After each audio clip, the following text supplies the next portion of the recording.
பரம்பொருளே இருவா சித்தமெல்லாம் எனக்கு சிவமயமே உன்னை சேவித்த கரங்களுக்கு இல்லை பயமே சித்தமெல்லாம் எனக்கு சிவமயமே இறைவா.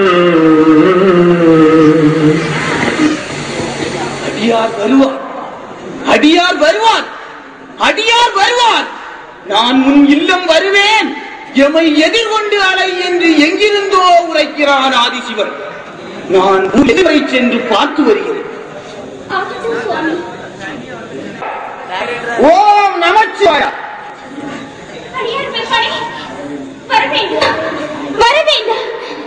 தங்களின் பாதம் இந்த இல்லத்தில் படுவதற்கு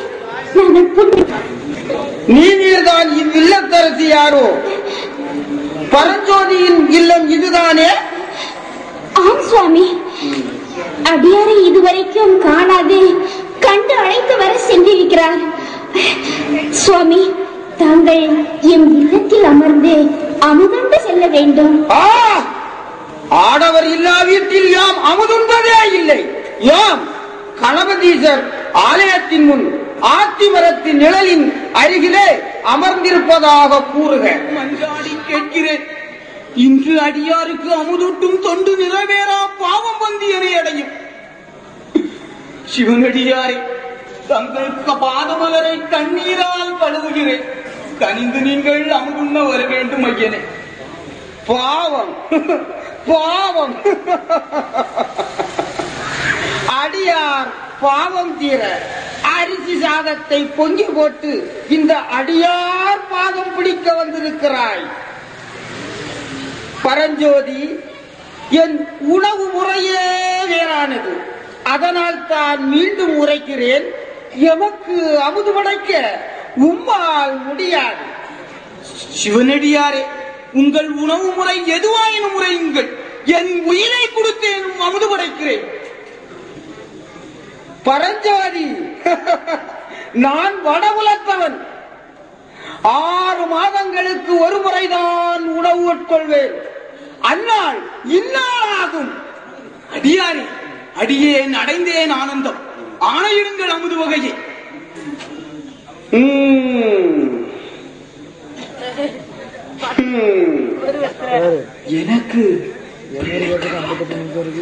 எனக்கு பிள்ளைக்கறி வேண்டும்.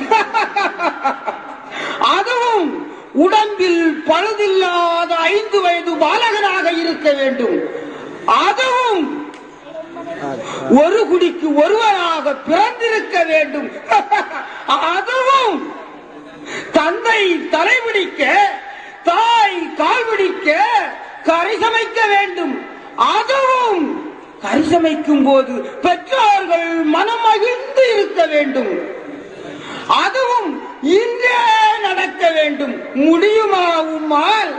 அதனால் தான் சொல்கிறேன் பரஞ்சோதி, எமக்கு உம்மால் அமுது படைக்க முடியாது, சென்று விடும். சிவனே சிவனே, இது உன் விளையாட்டன்றி வேறதுவும் இல்லை. நீயே தஞ்சம், நீயே தஞ்சம். சிவனடியாரே, தாங்கள் உரைத்தார் போல் தாமதமின்றி தருகிறேன். தாங்கள் சிறிது இங்கு இளைப்பாரி எமது இல்லம் வர வேண்டும் ஐயனே. யாம் அவ்வாறே செய்கிறோம். சென்று வா, சடுதியில் அமுது தயாராகட்டும். உத்தரவு சுவாமி, நான் வருகிறேன். வரவில்லையா சுவாமி? தங்கள் முகத்தில் ஏன் இந்த சோகம்? சுவாமி, ஏன் இந்த மௌனம்? சுவாமி, நங்கையே, அடியாரை கண்டேன். அவர் உணவு முறை உரைக்க மனதில் கொண்டேன். இது ஆதிசிவன் லீலை என கண்டேன். ஆயினும் அமுது தருவதாய் ஒப்புக்கொண்டேன். சுவாமி, அடியாருக்கு அமுது படைக்க வேண்டும். அது எந்த முறையாக இருந்தால் என்ன? பதியின் இன்பத்தை காட்டுவதுதானே சதியின் தாலி பாக்கியம். நங்கையே,